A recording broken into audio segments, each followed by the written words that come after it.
last year when she went through this, where she really needed caregivers. She's more, although she's in a lot of pain, she's more mobile, and you know, the caregivers are more from the standpoint of when I'm not in the house, I want somebody here to be with her. Right. But I think we're gonna stop that, and the Kaiser has arranged for a visiting nurse, and shortly there'll be physical therapists that'll be coming as well to handle care at home. Mhm. So yes, we have some care, some support, and if I needed more support, we can get it. That's not a problem. My heart goes out to you, Joe.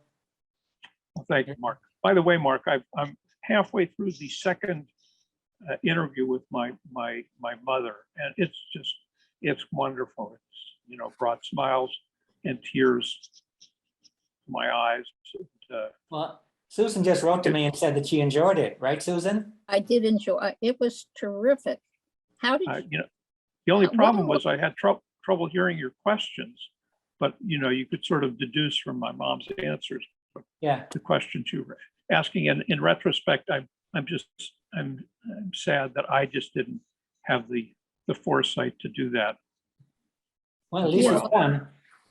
When people pass away, you've lost your opportunity to ask questions. And many people, Indeed. I think. You can feel ask they wish questions, they- but you won't get any answers. We'll get some, That's true. Well, that's why we're here now. At least we can see each other. That's right. So I really hope everything gets better with you. Hey, Joe. Rob. Thank you. Thank you. Joe Hi, and Fran. Rob. Hi, sorry to be late. Hi. Well, keep us posted, Joe. I will do that. I will do that, and I expect Fern's recovery will be relatively uneventful. She gets her staples out on Wednesday, and then it's Oh, about that's fantastic. 8 or 9 weeks of living with this cervical collar until she sees the neurosurgeon again and gets the okay to stop wearing the collar. But it's very, very restraining, and obviously something she's dealt with. So where was it? It was along here in the back of the neck? The collar itself goes from right under her chin to down and down at the top of her chest. So it restrains her from moving her neck, which so the rods and screws can heal into the bone. And what happened was last year she had a fusion where she got about 4 or 5 vertebrae fused, and she fell about 6 months ago due to doing something foolish on her part. And when the neurosurgeon saw her month and a half ago, he said, we really should extend the fusion. So what they did is they went in, they removed the existing rods and then put in new, longer rods. So she's now fused essentially from the base of her skull to the top of her rib cage. So she's not going to have much mobility in her neck. But on the other hand, the risk of a catastrophic event will be reduced. Do you Yeah, she was- remember, yeah, Joe, do go you ahead. remember when you had your fusion? Oh, absolutely. In fact, I was showing somebody, I'll show you guys a picture on my phone that I just took. I got out recently and showed the neurosurgeon. Let's see.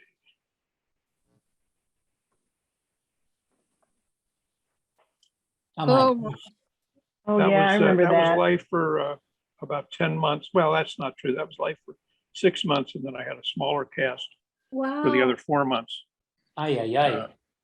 Between 15 and a half, but 16 and a half. And the thing that was most aggravating was that I couldn't drive the moment I turned 16. No chasing girls with that? No, no. I had a number of my boy friends came over and, sat with me and talked, played card games and so forth. I learned to play bridge during that period of time. Mm. But I was bedbound for the better part of a year. Oh, And the good news is that, touch wood, since then, I've never had a back problem. The surgeon, the orthopedist who took care of me, said, I don't want you to do three things: no parachute jumping, no trampolining, and no horseback riding. And I've stuck to those rules, and my back is. That was what, 40 years ago, Joe? 40 years ago? Oh, no, this was when I was More. 15, so that would be 55 years ago. Wow. He did a good job then. No He did. complications since, yeah. He did. Yeah. And a little small world story about that. As you all know, I went to Shadyside Academy. My graduating class had 75 boys in it. I went about a year ago, went down to Newport Beach, which is about an hour's drive away, and visited with one of my classmates who I hadn't seen since graduation. And he's an orthopedist out here. And he actually trained with the same doctor that did my fusion. wow. Wow. Like I said, I'm running into all these small world stories of connections. Susan called me, or Susan and I spoke over the weekend about Fern, and she said she's taking a Zoom class with a financial An IRA expert.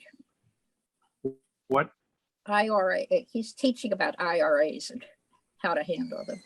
Too late And- for me, but And so somebody commented on the artwork in the background where he sits when he leads this class, and the artwork was done by the wife of one of my childhood chums who grew up down the street, who Susan knows Interesting. well.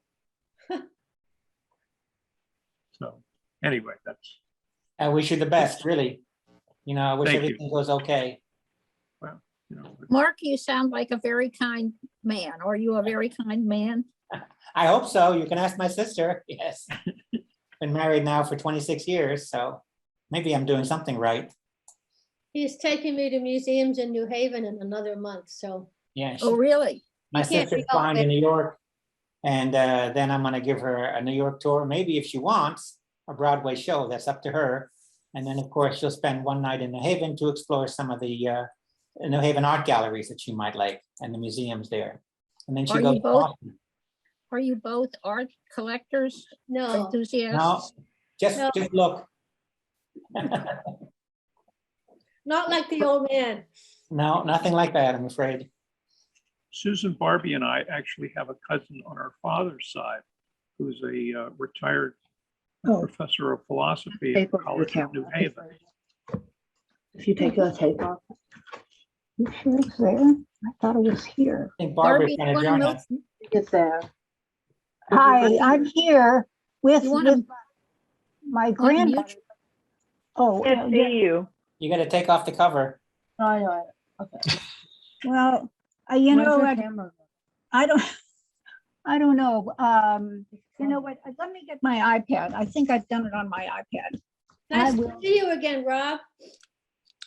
Thank you, vice versa. How's the radio stuff? Fine. The Fine. last time we talked, you were going to have special interviewees at your program. I don't remember. That may have been with September respect. 11th? September 11th? or Oh, yeah, no, didn't interview anyone, but replayed a show that I did the first Saturday after 9/11. When I had to sort of battle a little bit, not to be preempted, but argued that people would need some respite from the constant stream of news, and that I could program something that would work. So so I was asked to replay that. The only interview lately was with a fellow whose name is actually Ricky Riccardi. Rick Riccardi, who's Not Ricky Ricardo. yeah, who is a curator at the Louis Armstrong House in Corona. Oh, that's the one you were talking about. Yeah, that was in August, and everything worked out fine. Thank you. Thank you That's very great. much. That's great. The small, yeah, go ahead. No, go ahead. Tell us a small world story, then I'll ask my question. Well, the small world story is what was behind my inquiry to you all about the portrait of Caskell Solomon done by Mr. Silverberg. His great grandson is apparently trying to chase down so that he can see all of his great grandfather's portraits. Wow. That his great grandfather did. And he happens to be David, who contacted me indirectly, happened to know my best man from a quarter of a century ago. And he has been trying to find some of you to find out about the whereabouts of the portrait. And he stumbled across the video on YouTube. Which Reckon- video? The most recent one, because he Oh, the meeting. recognized my voice and was Hi, Edie. astonished. Hey. So that's, he got in touch with me, and I knew I had that clipping, or I thought I did, and told him I had asked all of you, and no one has any lead on that. So Does anybody remember ever seeing it? I don't. I have no knowledge of it. I've never seen it before. Have you, Susie? Have you seen it? Oh, no, Hmm. no. We're in new territory now. Totally new. I've gone through all the photos from the trunk. So all this is new stuff for me. Hi, Welcome, Edie. Edie. yeah, Edie? yeah, wow. Yeah, I have a different a photograph of Caskell, much more formal, not as pleasant looking as the one that you sent. But I have never seen that one before. Yeah, he sold the business in what, like 1917, some years before his death, and I thought maybe the portrait would have left the building and gone home with him. But then again, Just a minute, I'm gonna leave. Okay, here I am. Hi. there, hi. Hi. Morning. Um, Barbie, would you be kind enough to turn your iPhone or iPad 90 degrees, please? Yeah, There you go. Much better. sorry, I couldn't get on my iPad, so I'm on my phone. I've been listening. So, the picture that when I think of Caskell Solomon, I think of temple at Rhoda Sholem Temple. It's not a portrait, but whenever I go there with Mother, when I used to go there, there was a picture of him as part of the Board of Trustees, one of the founding members, I think. And that's the only picture I remember of Caskell.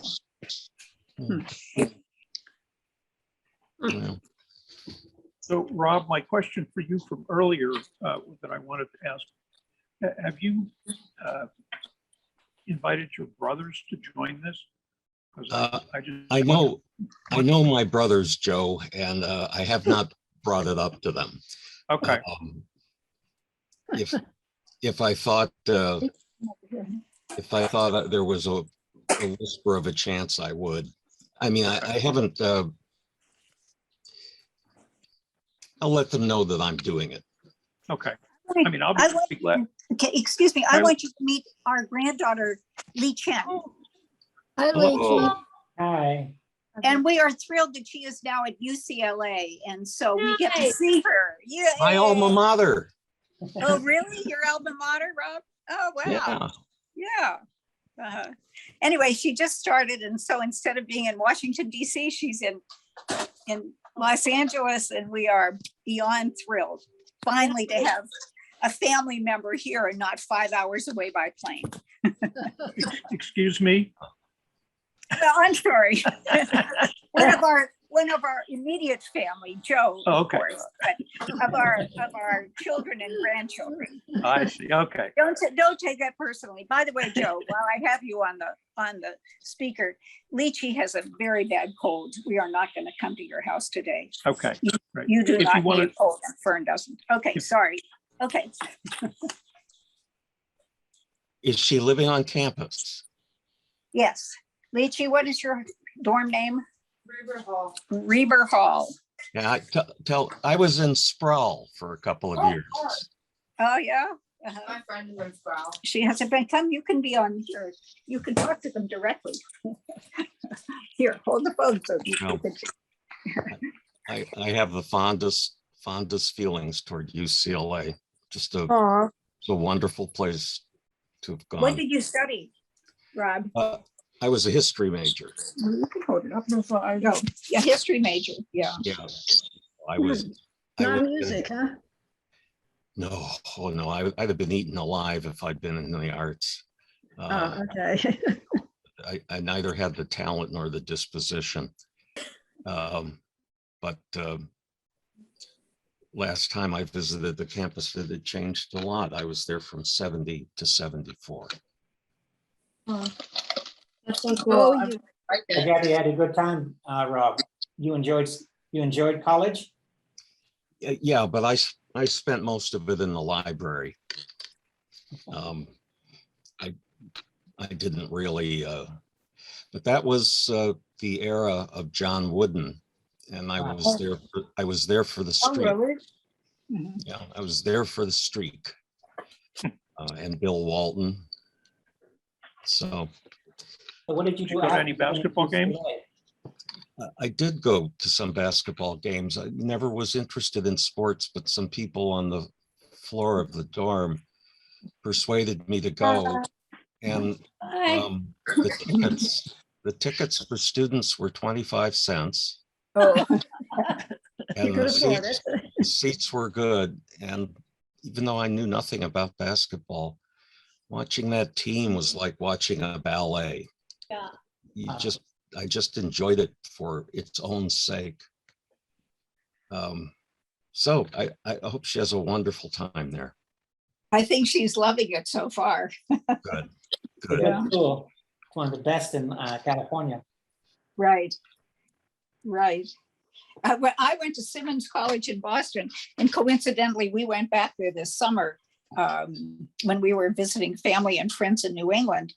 But I can tell you that when I was in college from 1956 to 60, if we went to Symphony Hall an hour before the concert, the symphonies started, for 50 cents, you could get rush tickets and sit on the second balcony. So, That's cool.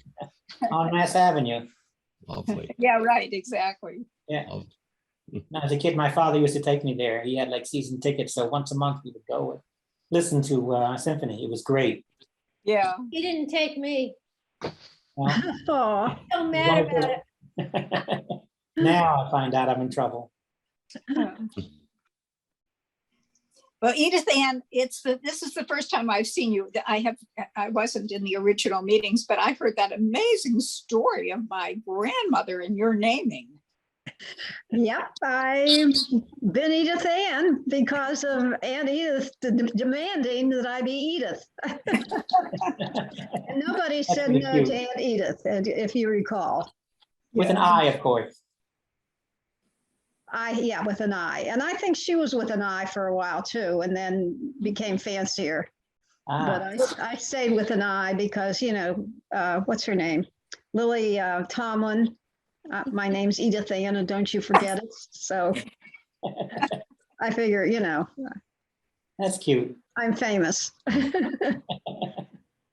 actually, listening to my mother, the interview that Mark did, I heard there was a woman whose name was Lizzie, who Mhm. I had heard of, but didn't know much about her.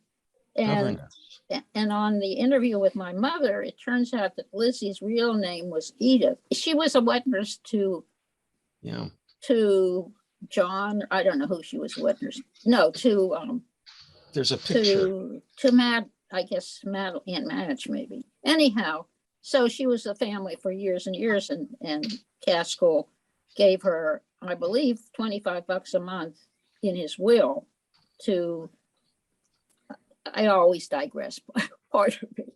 But anyhow, Lizzie's name, real name was Edith.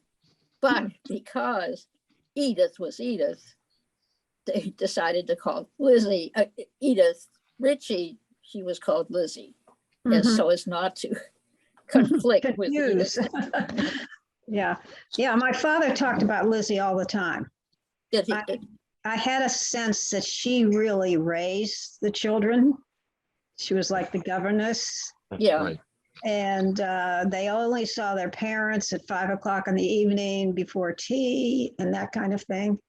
So he really bonded with her, and she made my parents, I guess when they got married or when I was born, this gorgeous quilt that I had for years and years and years. And it's too bad. I think my mother finally threw it out. I wish she had kept it and I would have had it redone because it was just beautiful. It must have taken her hours and hours and hours to do it. You still have it? No, my mother, my mother cleared out the house about 5 different times, and all the Oriental rugs and everything, except I have my grandmother Gertie's china closet, which is absolutely beautiful. And I managed to salvage that, and it's in, as I speak, about 10 feet away from me. And I used to go every Sunday, we'd go and visit Grandma Gert, which wasn't the most exciting part of my week, to say the least. But I would sit in front of the china closet, and it had this picture and gilded of a Japanese woman going over a bridge. And I would often pretend I was that Japanese woman going over the bridge and wondering what was on the other side. I assume she got it when she got married, because it's a real work of art. But I don't have any knowledge about that portrait of great-great-grandfather or great-grandfather. Put it in a box. I have the impression that Gertie was not a soft, cuddly person. That might be an understatement. She was original, but I much preferred to visit Aunt Madeline whenever she came to town, and I drove up to see her on occasion. And Aunt Edith was always kept the conversation going, and her house, all those jade statues that she had in the hallway in the last place she lived. Oh gosh, it was just so interesting. Barbie, do you have those jade statues? Well, they're not jade. I think they're ivory. Oh, okay, you're right. Ivory, jade green. Yeah. And I do have them. And it's interesting because I thought these might be of value. And so there's a kind of an antique sort of store not far from where we live. And I happen to know the owners. And I said, do you do appraisals? And she said, yes, her husband does. And I said, well, do you, we have these ivory figures here. Let's see if I can show them to you. Can you see them? Nice. Sure. Oh, they're gorgeous. Yeah, they're really beautiful. And there are 1, 2, 3, 4, 5, 6, I think 7 of them. And she said, but ivory now it's illegal to have ivory. They had to take all the ivory they had out of their shop. And I said, well, I have relatives in other states. If, it's illegal to take them out of state. So what do you do? Bury them or something? We lost you. I don't know what you do with them, but I mean, I love them. I'm very proud to have these Yeah. ivory figures. I think they're really gorgeous. I think that from what I understand, she bought them when she and Arthur maybe went to Hawaii after our grandfather died. I don't. You mean Sean? Sean or John? I really don't know. Why do They made a trip. you went to Edith Hawaii? and John made a trip in 1937, I think, or 1938. It was Madeline knows everything. it was right around the time that the war in Europe started. Not, we weren't involved yet, but when was that? Was that 39? Yes. 39, Okay, that's yeah. when they went. Germans That's when they invaded went. Poland, yeah. And I have pictures of them getting on an airplane right? in Pittsburgh because I guess it was unusual in those days to be flying all the way to Hawaii. So maybe that's when. Yeah, They probably flew on a boat called a Boeing 318, which is called a flying boat that took off from the water and landed in the water in Hawaii. Really? It was called a Wow. Clipper, Clipper. Yeah. you can Oh, look I've it up. heard of that. Oh, the China Clipper. Yes, exactly. And they would go to Hawaii. That's in the George Lucas films, Indiana Jones. Exactly, the first one. You get to see a miniature version of it. Yep. I think that's maybe what she flew in. It was like a flying would've- 747. Well, I'm sure they Well, I have think multiple plane from rides because you Pittsburgh- can't leave from Pittsburgh and go all the way to Hawaii in 1939. I mean, maybe they didn't Especially take off. off the rivers in Pittsburgh. Right, Kind of tight. I think it was TWA that they flew on from Pittsburgh. Ah, Maybe, I think so. Wait, Let me see if I can Madeline- find the picture. Yeah. My Well, I grandmother, have a picture, if I can show it to you, that I thought was kind of well, that's cool. special. This is of our family. Do you see it? up to a certain point. Wait a minute, I'm trying to. I'm doing this on my phone, so it's not exactly easy to do. Well, Anyway, Sure. it's our grandmother and my parents, our parents and us and Joe and Susie and I both have a baby, Sarah and Becky. And there's Tiger the dog. That's cute. You can scan that and send it to Madeline. Yeah, I will try to do that. This is, and it's so, I guess Leon's not, Lee Hershenson is there, Susie's husband, but Leon isn't, so I must have gone with Becky. Gammy Edith would send money for me to come because we couldn't afford to go to Pittsburgh. And so at any rate, it's really a wonderful picture. Yeah, I don't know. Let me share a photo. This is the photo of Edith and John getting on the airplane to go to Hawaii. look at how she's dressed. Look at those shoes. It's just fantastic. I like her hat and her corsage. Wow, and that's John. Yeah. Well, that's when they bought the ivories. Okay. Amazing. Yeah, Edith and John went to Hawaii. John would have been 20 or Well, 21. It says, it says 1939. Huh. Wow. Unbelievable. Yeah, I even have some like restaurant menus that they brought home with them and things like that from that trip. We actually, they were on Maui at one point. I have some other photos as well. They were on Maui and they stayed in the hotel, which no longer exists. But we went and scouted out the location of the hotel. Kind of cool. What's their Recently? name? What's that? Recently? 3 or 4 years ago? That's No, recent. 5 years ago now. And what is there now? Is there a different hotel? No, it's a parking lot. Not very exciting, That's unfortunately. no gold plate or anything, gee. Nothing that says John and Edith were here, nothing like that. Oh, Edith, I want to unfortunately. ask you, my sister's coming to New York. You want to come and join us? Do you want to visit and talk with us in New York? It's only a Metro North train ride away. Are you talking to me? Yes. Oh, sorry. I was We'll be still- we will be in New Haven, and I'll be staying the night in New Haven, Oh, now So when you're is, gonna- When is- November the 20th. So you got your choice, New York City or New Haven? Or both. Exactly. hey, remind me at the time and I will see how Kevin's doing and see if I can, as you say, hop on the train. Either How you is he either go to doing? New Haven or to New York, whatever is easier for you. So when is this New York gathering again? Susie, No, when are you going to New York? I'm just going to New York. I'm flying out.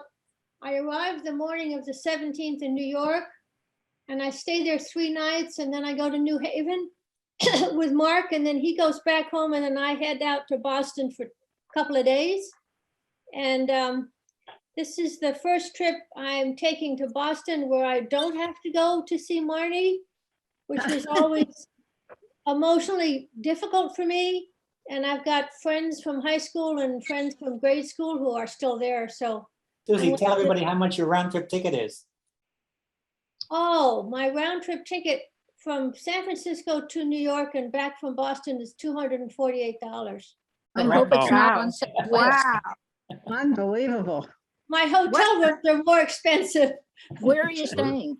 I'm going to stay in New York. I'm going to stay in Tribeca, which is a new hotel for me. And then in Cambridge, I'm going to be staying at this place that I like that's near Davis Square.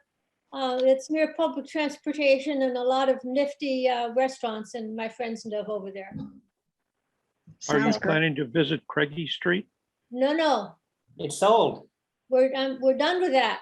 Well, no, I understand it's been sold, but it might be interesting to see what the buyers have done with it, if anything. I've been thinking about that quite a bit, Joe, and my memories are based on all these years of visiting there and stopping in 2019. So if I go there now, it'll erase the Oh, the past. memories of the house, and I don't necessarily want to do that. It's lived in by I consider to be a very wealthy man and his wife and his 2 kids who go to Brown and Nichols where Mark went. And that's basically all I know. I get trickles of things now and again from a woman who was Marnie's friend. And yesterday she was telling me about a toy that was my father's, but she thinks it was Marnie's. And she wants to give it to me, but she's having second thoughts. It's like, oh my God, just give it to me, be done with it. It was my dad's. It's obviously early. I mean, Marnie was 20 years younger, so it's definitely in the teens. Beautiful old metal carriage with horses. Mhm. So she was sort of reneging on that. It's like, you take the whole house from me, you take all of the contents from me, and now you don't even want to give me one of my dad's toys. So if she hadn't mentioned it, I wouldn't know. I wouldn't care. Now she did. So, Yeah. but I'm going to see her and see some other people, and then I fly back to San Francisco. When I was in Pittsburgh with Fern and the kids, I don't know, probably 10 years ago, maybe 15 years ago, I went and visited Malvern Avenue where we all grew up. Mhm. And to see what the new owners, who I think Susan knows or knows tangentially, had done to the house was really very interesting in terms of they finished the basement and they redid the 3rd floor. And I mean, they really did a nice job, but the bones are there and I could recognize a lot of the bits and pieces of the house. And that was a trip down memory lane, as I like to say. Susan, have you ever been in the house, or Barbie? I have not. The grandmother's house, my Edith and Hugo's house, I drove by a few days ago, and it looks magnificent outside. For a period of years, the outside appearance went down, and it's my my understanding, I'm not positive of this, but I think it was, but the house, the property was bought by Hillel, which is a Jewish organization or Jewish school. And the school faces, is on a street that's back, the building of Hillel backs up to Edith's house. They're back to back, their backyards touch each other. And I think that Hillel updated, made Edith's house look terrific very, very recently. I think they just held on to the property that probably till they had enough money to do something with it. But That's looks like something it we used- got to put on our tour list when we come to Pittsburgh next year. absolutely. When is the tour? When do we go to Pittsburgh? When we can all go. TBD. Oh, TBD, okay. Has anybody been to the Solomon house on Fifth Avenue where, you know, Aunt Edith and Gert and That's Yeah. on Moorwood, that was on Moorwood Avenue, I believe. Moorwood? 1851 Moorwood Avenue or something. Oh, I'll go, I think it burned down. 1851. I'm under the impression it burnt down. But my mother says in her interview, that Mark's interviewed her, said that it was a big stone house. So it's hard to believe that a big stone house burnt down, but I will see if I can find anything. Like, oh, somehow, I don't know where I got the idea. It was one of those rather large houses on Fifth Avenue, but I could be totally wrong. Oh, there are a couple of really nice houses, or more than a couple of really nice houses on Fifth Avenue. And I know my mother said that John went to play with somebody at one of those houses. But and my grandmother, as a widow, after she moved out of Bartlett Street, I think she moved to Moorwood Avenue. And then she moved to another place on Moorwood Avenue. Oh, okay. You just straightened out my confusion because I remembered visiting Aunt Edith in an apartment on Moorwood Avenue, but that was not, that was a different location. Yeah, like Yes. her parents' house, big stone house on Moorwood Avenue. Sort of across the street from that, she lived in an apartment on Moorwood Avenue, and then go down a block or two, and she lived in another apartment on Moorwood Avenue. Yeah, Right. I- At least she's staying on the same street. Yeah, yeah, that's Within a- why I was confused. it's confusing, Within probably a 5-minute walk of all of them. right? Because Moorwood Gardens, where she lived after she moved out of Bartlett Street, was almost across the street from the big house that I used to go to fraternity parties in many, many years ago. Wow. And then she just moved down Moorwood Avenue across Fifth Avenue, across from the temple, and it was very close. It is, Right. that is, yeah, but I thought Aunt Gertie and Uncle Jack lived in that big house on Moorwood Avenue too. I Well- remember Aunt Gertie and Uncle Jack living in an apartment building on Fifth Avenue. Cathedral Cathedral Garden. mansions. Yeah. Cathedral mansions, yeah. Ellsworth Avenue, Cathedral Mansions, yeah. Right. That's Right, until they died. But they did live with Grandpa Caskell for many, many years. And I don't know when they finally left there. well, on the way to Madeline is a copy of the will of Caskell. And Caskell has Gertrude and family living on Moorwood Avenue until they sell the house. And I don't remember whether it's supposed to be sold in 2 years or whatever. And they were supposed maybe to get the furniture from them. I don't know. Yeah, my father's Madeline, do spent you there. have, do you have a copy of the will? I have the will. And I couldn't figure out how to scan it, so I copied it on big sheets of paper and it's on the way to Madeline. I don't know if you can scan it. And you can take it over to Staples, they'll Yeah, scan it I for can you and put it scan on a USB drive. I'll scan it when it gets here. I would be fascinated to read that. Absolutely. We'll go to FedEx, they'll scan it for you on the spot. And it goes to Madeline where all good things go. Where documents go to die. That's right here. Yeah. I wanted to mention, since I've got the floor briefly, when Edith moved out of Bartlett Street, must have been during the war, because my father came back from fighting in the war only to find that his childhood home was gone and that his mother had moved out. And he, on some level, he never forgave her. He was very upset about that. I remember hearing about that for quite a long time after.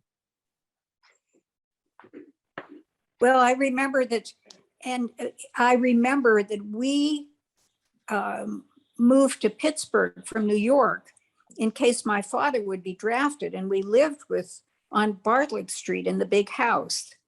And then my parents rented a house on Beacon Street. And I remember when John came home from the war, Fräulein had put up banners or posters, "Welcome home, John." So at that point, I guess maybe that's why we rented the house, because Bartlett Street was sold. Well, But I remember. Yeah. You my remember that? mother would, Susan? during And the war, Barby- my Barby mother- and Susan, my dad remembered bringing you back little dirndl dresses from Oh, Germany. absolutely. we have a pictures. picture of us in the dirndl dresses. Oh, you got to show it to us. That's cute. Yeah. I'll find that. I've got pictures of Mark naked up by the pool. I mean, just his backside. I was about 4. Baby beefcake. You can't tell me this is not you, because it's both my brothers there lying on the pavement. You must have been about 4 or 5 then. But during the war, my mother would shovel coal into the furnaces to heat Bartlett Street, and perhaps that got to be a little tiresome for her. Before they converted to oil, that would be my guess. Well, maybe they just moved. That's a lot of work. Yeah. Oh my gosh. Yeah, she would go down and stoke the furnace in the morning. Why our father didn't do it, I don't know, but I think that was something my mother did. Our mother did. Somebody mentioned about Lizzie and about how she was sort of the glue and did a lot of the child rearing, which brings back to me memories of Fräulein, who Absolutely. And I think Susan and Barby were older when Fräulein came and left our grandmother, left Edith's house, and came and lived with us when I was very young. And she was not that mom wasn't warm and welcoming, but my father was more strict and a bit more reserved. But Fräulein was really had a role in my development, and she was always very concerned about me and so forth. How old were you, Susie, Barby? How old were you when Fräulein came? I was Yeah. 13 when you were born. So Right. But but Fräulein, even though Fräulein, I don't think Fräulein lived with us then, but Fräulein was a very important part of my growing up. I mean, Fräulein would take us to Panther Hollow. She taught us the love of nature. She took us to the conservatory, to the flower shows. But it was so interesting, Mark, when you sent that interview with Mother, to me, Fräulein was perfection. We could do no wrong. She was just wonderful. But apparently she and Betty had their differences. And Mother said she could never win an argument with Fräulein. And so she learned to just keep her mouth shut. Did you ever teach you any German? Did you ever speak any German? Did she talk to you in German? No, I learned to count in German, but when Mother and Fräulein didn't want us to know what was going on, they would speak German. Fräulein was originally engaged to take care of my dad.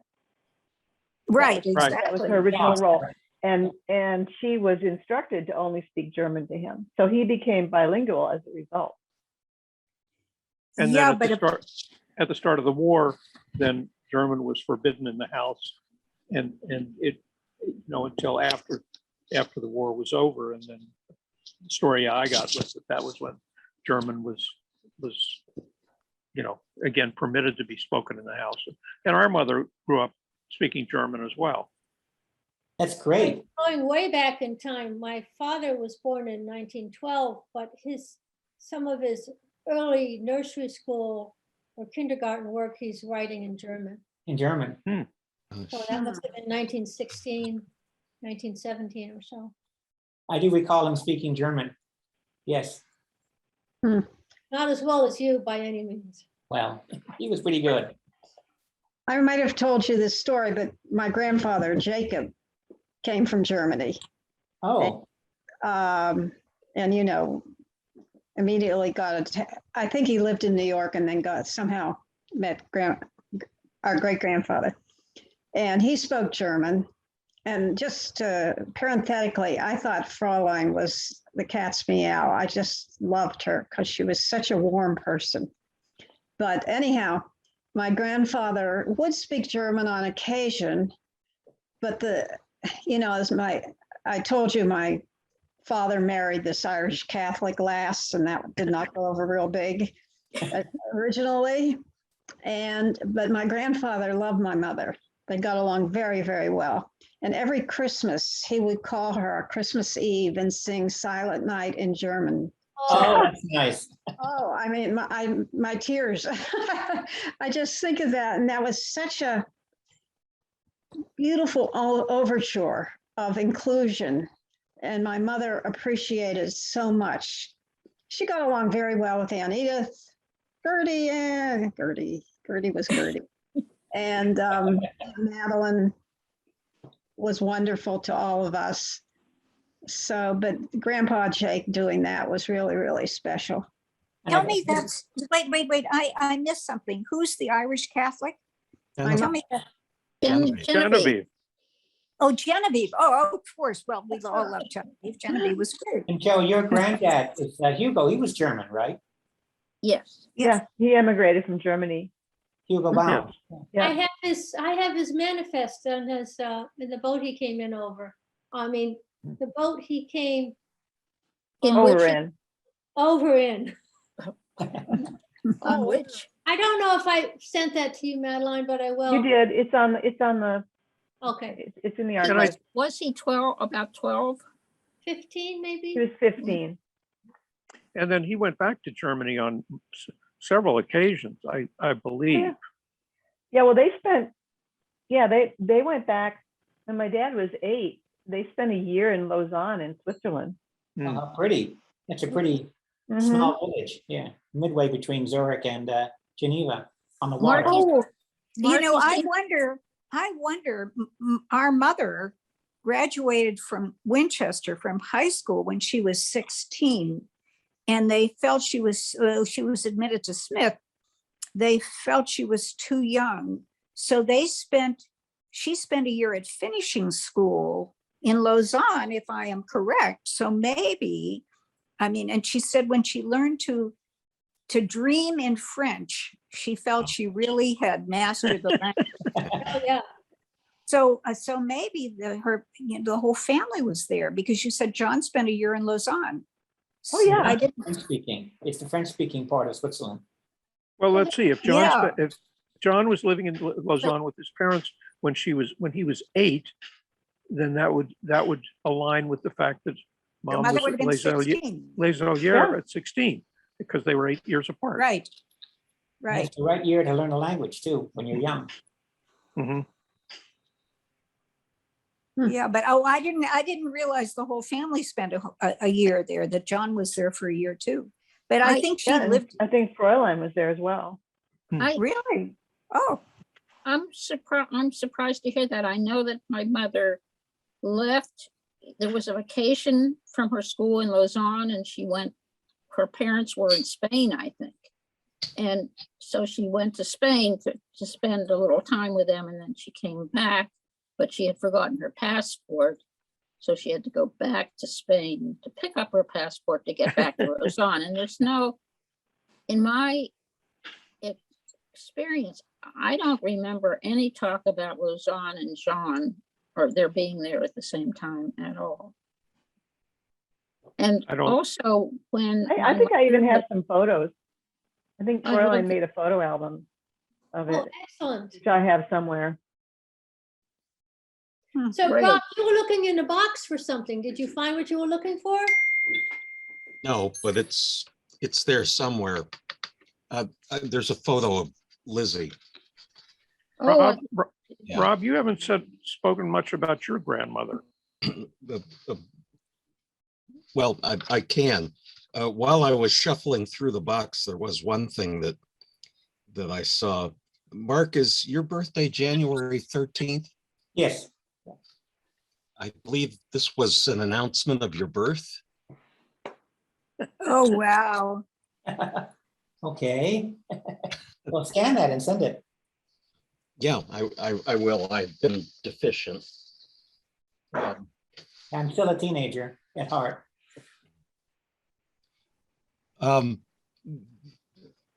My grandmother. Well, she was a very lovely woman. She was very, very warm.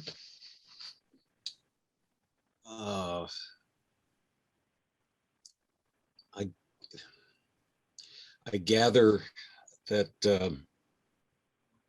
well, maybe I mentioned it last time. My grandfather apparently didn't have a great business sense and went into partnership with some people or some other enterprises that eventually he worked through much of Madge's capital that she had inherited. And Edith, I believe, in the end was supplementing her monthly a little bit. Eventually, Jerry went into insurance and he did okay as an insurance agent. And that's the capacity in which I remember him, because he had an office in the Hanna building in Cleveland. And I sometimes went with him there.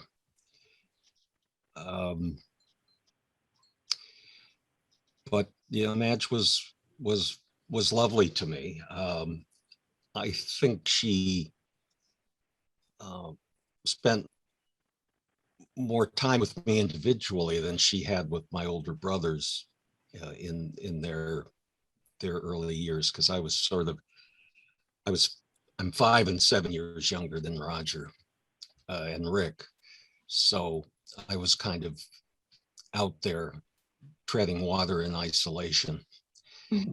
So You were the cutest little boy. I remember when you came visit us, you were 4 years old and you were just so cute. well, I must tell you that to see you, Edie, is quite special for me because I adored your parents. I adored them. They came to Cleveland, I think, for maybe one of Madge's significant birthdays. And I gravitated to Genevieve. Her laugh was so infectious. I remember when you visited us, you followed her around continuously. Oh, did I? Well, Yes. there you are. And There I you was are. about 10 years older than you, and I sort of followed you around, watching you follow my mother around. We had such a good time when you all came. That's nice to know. You don't remember because you were so little, but Mark and I remember and mention it to each other rather frequently when we tell each other stories. That's nice. Yeah, no, I remember the house on Green Tree Green Tree Road Road, yes, Very- still there. very, very, very well. I remember on one visit,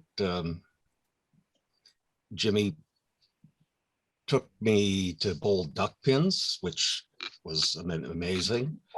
And one evening we went to see West Side Story in the theaters.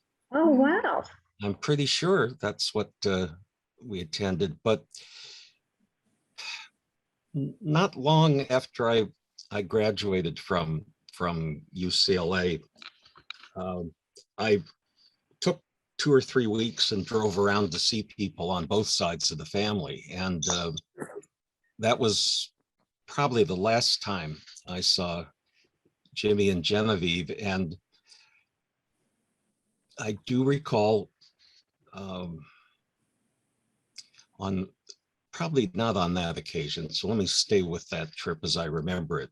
I wanted to see Aunt Edith, who at that point was pretty hard of hearing and had lost most of her sight. And the memory I have of that visit, he would clasp her hand and talk to her very directly. That day she was worried because IBM had split. And she was afraid that her safe deposit box wouldn't hold all the stock. And he reassured her that all would be well. That's cute. There was one occasion that I do recall going over to Gertz, and I have just vague memories of, I think of it as an apartment. And you walked into, and it was quite dark in the sort of the entryway. And there's been some allusion to it today. I gather that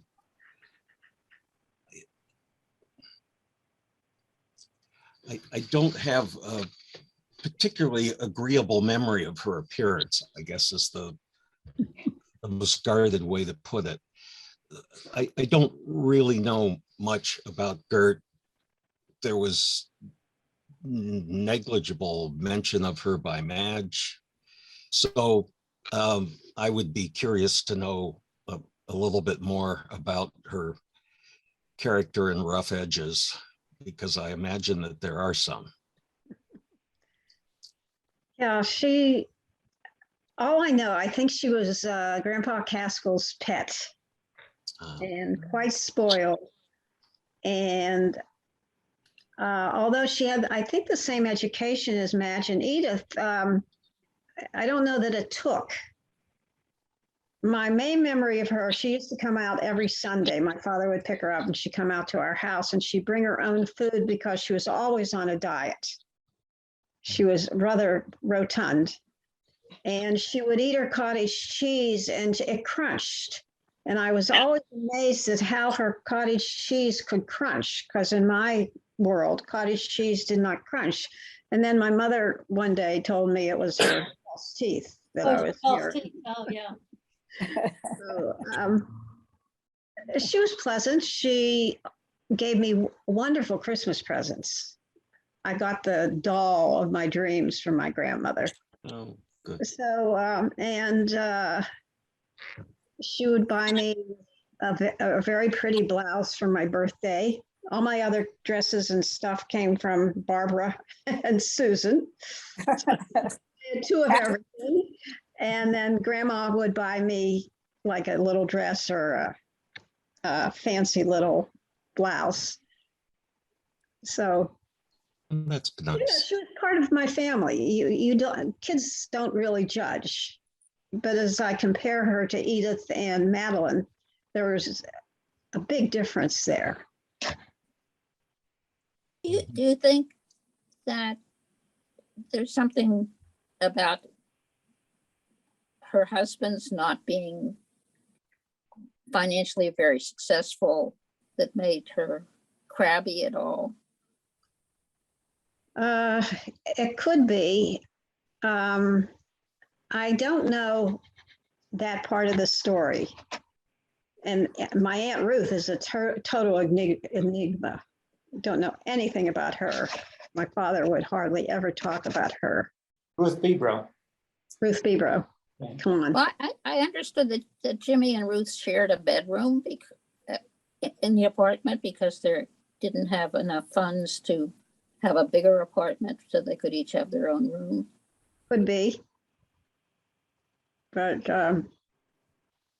Could be, but I remember our mother saying that Ruth said that she and Lee never fought, never disagreed. And mother said, that is totally not realistic. Well, So I must say, in my experience, our parents never fought in front of me. I can't speak for Susan or Joe.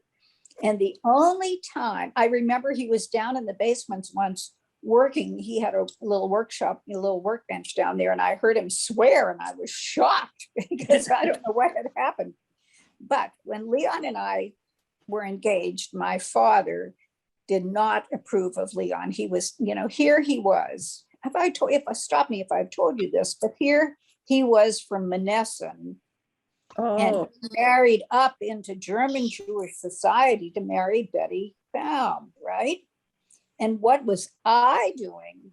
I was marrying the son of a Pole who lived in Jeanette, which was like Monessen. So he had married up into German Jewish society in Pittsburgh, and I was married back to where he had come from.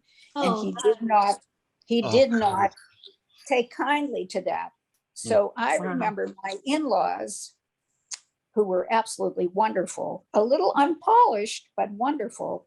They had a party to introduce my parents to the Levin family of Jeanette, and Daddy was just awful on the way out to this party. I can't tell you what he said, but he was just totally disagreeable. And I thought, oh my God, this is going to be the worst night of my life. And we got there and got out of the car and walked in the door, and he was charming. Charming. For a man who was not charming at home, in my experience, our parents came out, and I took them to a garden party for some charity. 5 people came up to me and said, your father is so charming. What a charming father you have. Who are you talking about? He wasn't charming. It was really, so, he had his home personality and his charming extended personality. I don't know if Susie and Joe have memories of that difference. I do to some extent, and frankly, I have modeled in my life the ability to talk to anybody and to find common ground, which is a skill that I think I learned from Dad. That you could, you ask questions, ask open-ended questions of people. What did you do? Where did you grow up? So forth and so on. And invariably, you will find some connection there that you can explore with them. And if people are, if they like their work, they want to talk about it. If they like their history, they'll talk about it. If they like their school they went to, they'll talk about it. Now, rarely will I come across somebody who doesn't really have anything of interest to talk about it. And I think that was something a skill that I saw in Dad, and because whenever he was amongst non-family members, he could be, as you say, he could be charming and a great conversationalist. I always thought that the whole family was very good at making people feel welcome. Mm-hmm. I'd walk into the house on Malvern. Your mom was there talking to me, asking me questions. I'd walk into Moorwood. When I drove up to Cleveland, Aunt Madeline came to Pittsburgh fairly often, so I'd see her there. The whole family was very good. And I think the next generation, the few times I've seen Susan, the conversation does not lag. And Barbara, who I haven't seen in years and years and years. And then all of a sudden Joe appears on this screen that I must see. We're in a hospital, a rehab hospital, and we're talking away, The doctors are wondering what's going on. So I think the whole family was like that. And who we called Little Madeline was a wonderful conversationalist, very, very warm person. And I didn't know John very well until I was an adult, and I had a wonderful time talking to him. And I forget where it was. It was obviously in Pittsburgh. And Marion, and again, great conversationalist, made you feel very welcome, interested in you. I'd go home and look in my mirror and say, are you really that interesting? That they want Yes. So many adults can't do that. So Well, Daddy said, family. I remember, Go ahead. I remember at dinner, because we always had dinner together, Daddy said to us, if you want a boy to like you, ask him questions. He'll love talking about himself. Yes, that's true. My Remember father- that, Susie? I think I'm pretty good at asking questions. You're a Mhm. very good question. Not to the point probably of ad nauseum to the people being questioned, but The other interesting thing I see, I see a lot in a lot of my friends and in Fern's family and others, there's a lot of discord amongst the siblings and siblings who don't talk to one another and don't talk to extended family. And the really nice thing about this group is that we have a common connection, and there's enough familial interest in it that we have reconnected low these many years later to revisit some of these memories. And it's sad to me that, for example, that Rick and Roger and Ellen and Betsy aren't part of this, only because they could in their own way provide some perspective that none of us have. But, everybody has different perspectives, but we all, and I thank my lucky stars for the fact that I tell people my sisters and I like each other and love each other and always have, and I always will. And I see so much dysfunction in so many other families that it's so hard to conceive that others would. I mean, Fern has a sister that she's estranged from, and this is not unusual in this day and age. And I attribute, not getting involved in politics, but I attribute that really to the disintegration of the nuclear family that started, I think, in the 60s and 70s, and also with the diaspora of people moving to different places. I mean, Barby tells the story of Leon's family. All of them grew up in Jeanette, and the cousins all spent time with each other and played with each other as they were growing up. Well, I haven't seen any of you, other than Barby, who lives half an hour away. I haven't seen any of you in years and years, and Susan, who I see periodically, but I haven't seen many of you in years and years and years. But nonetheless, there's that familial bond that and common connection through our grandparents and great grandfather that has kept us together, and that for that, I will be eternally grateful, because Susanna, did you have something to say? I think this is the first time all 8 of us have been together on Zoom. I think so. I think that's great. Absolutely great. Yeah, Susanna, I always heard about you, but I never, you were never real until. Oh my goodness. I'll get the other one, the real one out here. I was wondering, my Aunt Ruth, who my father reconciled with when they were in their 40s under Grandpa Jake's tutelage, basically. And we saw a fair amount of Aunt Ruth. And I got in contact with her younger son, Nicky Seaman. It's not, wait a minute, that's Aunt Ruth's grandson, excuse me. Grandson, yeah. Yes. The Blue Angel, was he the Blue Angel? That was Matthew, the older grandson. And Nicky lives up in Massachusetts, near, what's the capital of Massachusetts? Boston. Boston. Worcester, maybe? No, it's Western Massachusetts. Springfield. Well, We all Amherst. failed geography. He lives in Amherst. Brookfield, maybe? Amherst, huh? And he knows nothing about our family. Oh, So on occasion, I would visit him, or Nick, I think you were there one time on our couch, sleeping on our couch, and Nikki arrived with 2 dogs, which we took care of while they took a trip across the country. All of a sudden, there were a whole bunch of relatives around. But I would like, if it's all right, to see if Nick would be interested in joining us. Absolutely. Sure. Okay. I would give him a little capsule of who's here, although I have talked to him about various people and sent him things and so on. I haven't seen him for about 5 years now. He owned this wonderful deli in Amherst. It was a pit stop for us anytime we went up north. It was the deli that he owned, and I think he still owns it. And his kids are now grown up, and his wife raises golden retrievers, beautiful dogs. So, okay, I'll try to get in touch with him and see if he's interested in joining the group.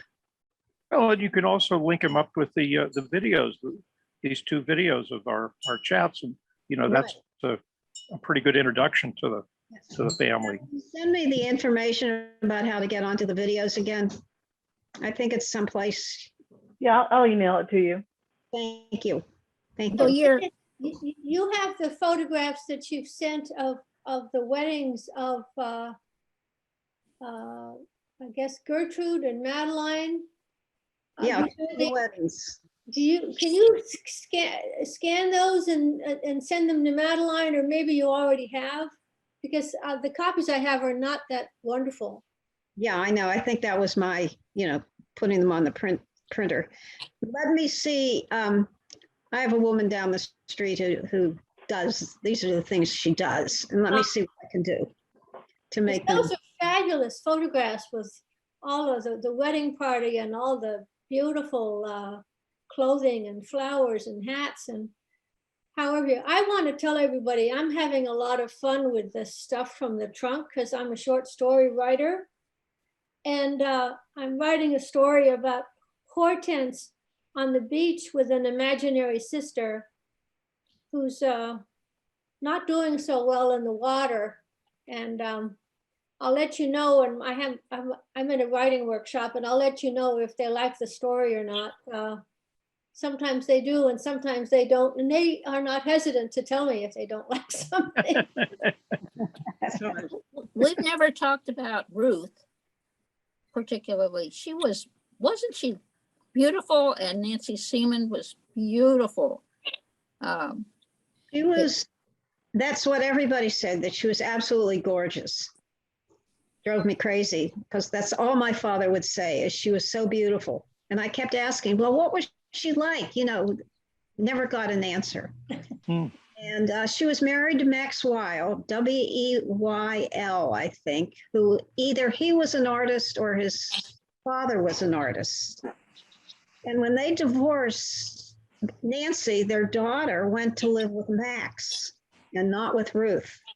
And she occasionally come to visit grandma and her mom, but there was no connection. It was very strange. I think that she was, my impression is that she was slightly a loose woman to some extent. Yes. My mother said she wore an ankle bracelet, and people just didn't wear ankle bracelets. It was Oh, no. this kind of, and she didn't take care of her daughter. And I wondered about S. Lee Kent, the man she subsequently married. But I have no idea where he came from, what he did, or anything. He was also very attractive. I believe I was taken out to lunch by Ruth and her husband, S. Lee Can, to one of the wonderful lunch places. And I was allowed to order, and I ordered a chicken sandwich, which was such a treat for me. Breast of chicken, mayonnaise, white bread. Oh, it was wonderful. And they asked me if I wanted another one, and I said yes. And my parents were embarrassed because Yeah, when she married Uncle Lee, she sort of came back to the family. She lived in an apartment very close to my grandmother and entertained us occasionally. But you talk about a loose woman. When my grandmother died, at I the think she'd had an abortion, I believe. that Perhaps. could be. Could be. When my grandmother died, Aunt Ruth was all made up, beautiful black suit, was holding court when we went into for the ceremony. And a young rabbi came up to her and said, "I'm so sorry for your loss, you know, all the nice things. Would you like me to come and visit you?" At which point my father practically burst out into laughter and said, "He doesn't know what he's in for." Oh, that tells me something. She said, "Oh, I would love to have you visit." My father was going, "Oh no, oh no." So, and as I said, nobody ever said anything, but you know, she's the dark horse of the family. Listen, I have another Zoom call I have to do, and I have to say goodbye. And I love this, and whenever I can, I'm often taking Kevin to physical therapy or something to get him up and going around. So I can't make them all, but I hope I can make a number of them. Or So Joe. glad you made this one. Yeah, lovely to see you. Great to Wonderful see to you. see you. Came and joined us today. Yeah, well, I put it on my calendar, and Kevin went to physical therapy at 9 o'clock this morning, and we were back, and he's finishing a book, so he's out of the room. So I was able to do it. Oh, great. Right? Lovely to see you, Edith Ann. It's been Yeah. many decades. Yes, Barbara, Barbie. I just want to mention those two pictures that Madeline asked me to, or Susanna asked me to see if I can make good copies. Susan knows who those people are. She, at one point, I sent her a copy or something, and she wrote back to me who she thought most of those people were in those pictures. So we should pass it by you again, Susie, and Okay. see if you recall any more. I wrote down on the back of the picture who I thought they were. Anyhow, Great. so long, farewell. One last thing, Okay. Edith Ann, as Mark said, you know, if your next down the street neighbor can't help you, Staples will be glad to digitize pictures. So if you have pictures you want to send to Madeline, they'll put it on a little flash drive, and you can just Exactly. mail the flash drive to Madeline.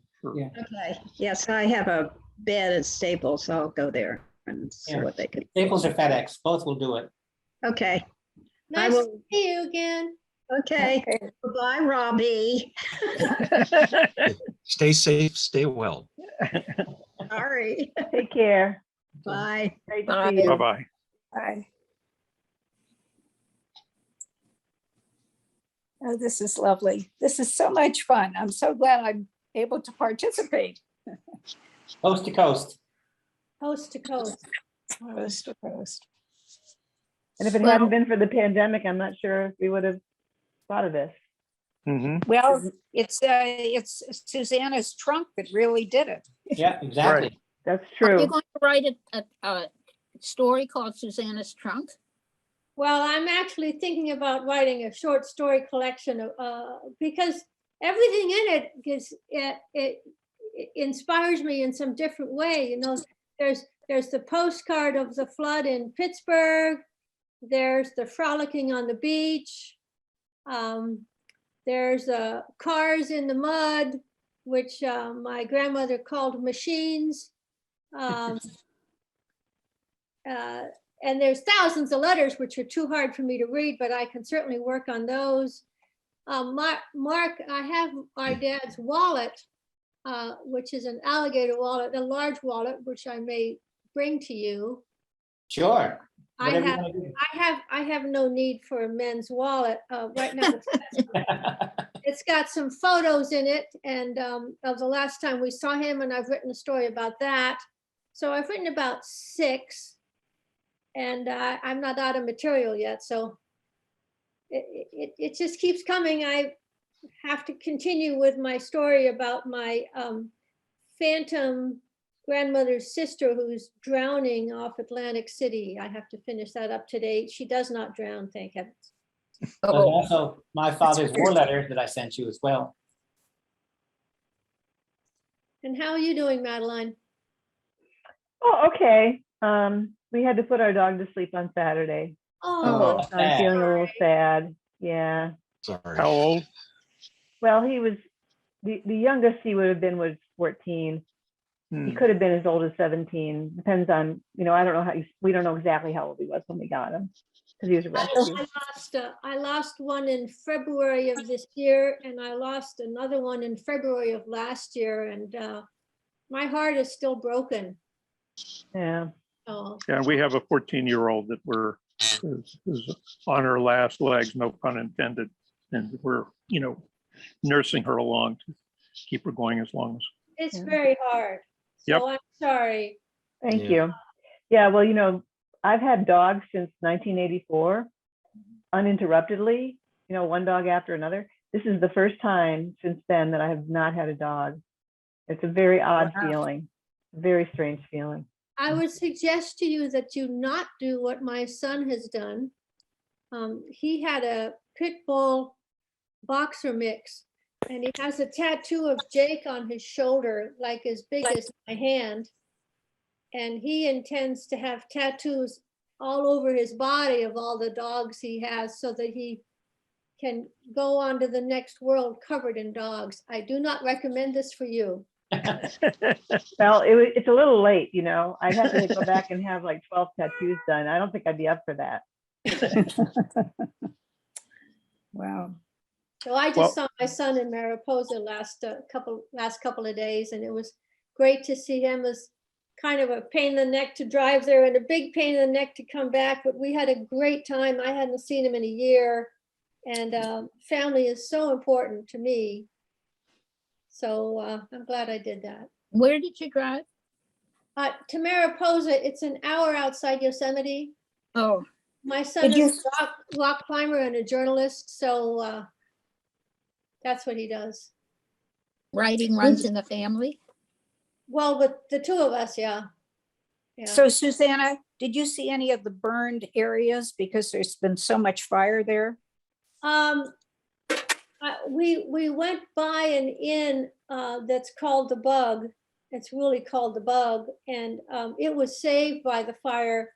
I didn't see much damage, but it came pretty close. I know last year he had real high numbers for bad air and was sitting next to his air purifier the whole time. This year is better so far, but it's further North California that's really taking it on the chin this year. Mhm. And how are you doing with water? I hear there's a drought now in California. No, we everybody has brown grass. Oh. And we're all praying for rain. I look out my window, one of my trees has died, so. But it's quite serious. Mark probably remembers that in '77, we had a bad drought and they put a pipeline across the Richmond-San Rafael Bridge. Yes, I remember that. Yeah. So they removed that and we had a lot of wet years, and now they're talking about putting it back, even though East Bay Mud doesn't want to give us as much water because they don't have much water either. Yeah. So we're coming up to what could be the rainy season, and I think everybody would be grateful to see that water from the sky fall again. Sure. Mhm. Well, New York has lots of water. We've had more than we've had in years. You can Well, send ship it some west.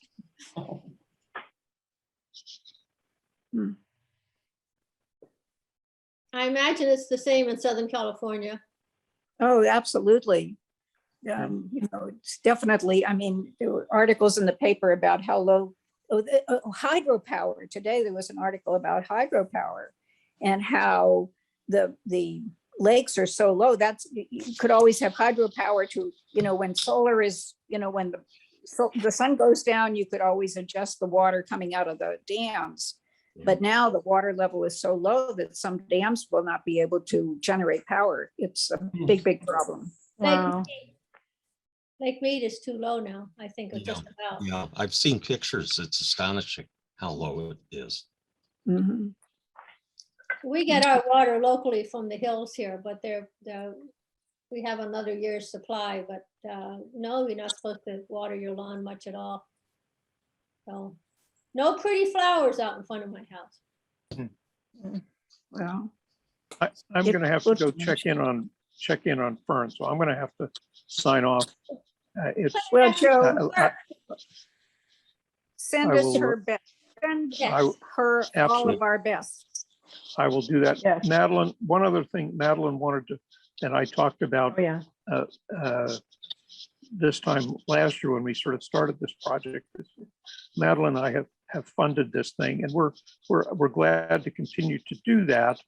But if others would like to contribute a little bit, you know, Sure. what did you say, Madeline? What is it, $300 a year for Ancestry? Yeah. Mhm. So Oh, if- should we you send know. it to, do we send it to Joe or to Madeline? To Madeline. Oh, Yeah, okay. because it's coming out of our credit card. So, Oh, okay. yeah. Are you just, So you know, if you want, What does she, If you put want- your address in the email and I'll send you a check. Okay. And do you have Venmo? How can I send you Oh, money? yeah. How about this? I will send out an email with all that information Do that. Great. and give you the, you know, the amount and everything that it costs. And then you can, you know, contribute whatever you feel comfortable. I can send you either via Venmo or Zelle, whatever you prefer. I can get either one. So I'll send all that stuff out. All Good. Great. Is it- I'll is send it- you a letter begging for money. How about that? Okay. Sorry to hear about your dog. Oh, thank Yeah. you. Thanks. you know, Mark, you mentioned Zell.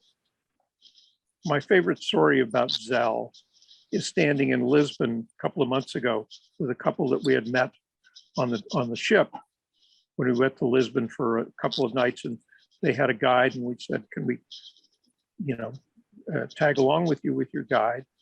And they said, sure. And I'm standing there in Lisbon, punching in on my phone, Dave's phone number into Zell. And about 2 seconds later, I hear ding, which is his phone showing that he accepted my, you know, 6,000 miles away, seeing money move from my account to his account in 2 seconds. It was just, It's amazing. it really is amazing. Yeah, we're how moving into a cashless society now. Yep, indeed. All right, listen, as I say, I'm going to go in and check on Fern. Wonderful to see everyone. Look forward to seeing you whenever we do this again. And you know, we'll, you know, Rob, if you want me to, I can certainly talk to Rick and Roger and encourage Well- them to join us for the next one. Or if you want to do that, Well, me know. you know, I think the original overture came from you. Feel free to follow up in my saying that I think it won't be successful. I'm not intending to be saying anything hypercritical of them. My brothers and I are on excellent terms. It's just they're wired. Differently. You know, they said no to you once, and I have no reason to suppose they would change their mind, even if I said I was having an orgiastically good time with all of you. And of course you are, right? Yeah, well, sure. So, but well, no, maybe I'll wouldn't discourage you at all. Maybe I'll send them the link to the two videos and say, you know, here's a little bit of family history Here's that what you're missing. you might be interested in, and if you care to join us for the next one, let me know, and leave it at that. And if they want to watch, they watch, and if they don't want to watch, they don't watch. And I'll share the Edith Ann story, which I think I'll probably get. They may watch to be sure that I didn't trash them. Well, I gotta go too, so it's time for me to go have lunch. All right, I gotta stuff. Great to see Bye, guys. everybody. Bye, Thank you, everybody. Take care. Hugs to Thanks, you, Madeline, for putting it together. My pleasure. Take care. Bye-bye. Bye. Bye.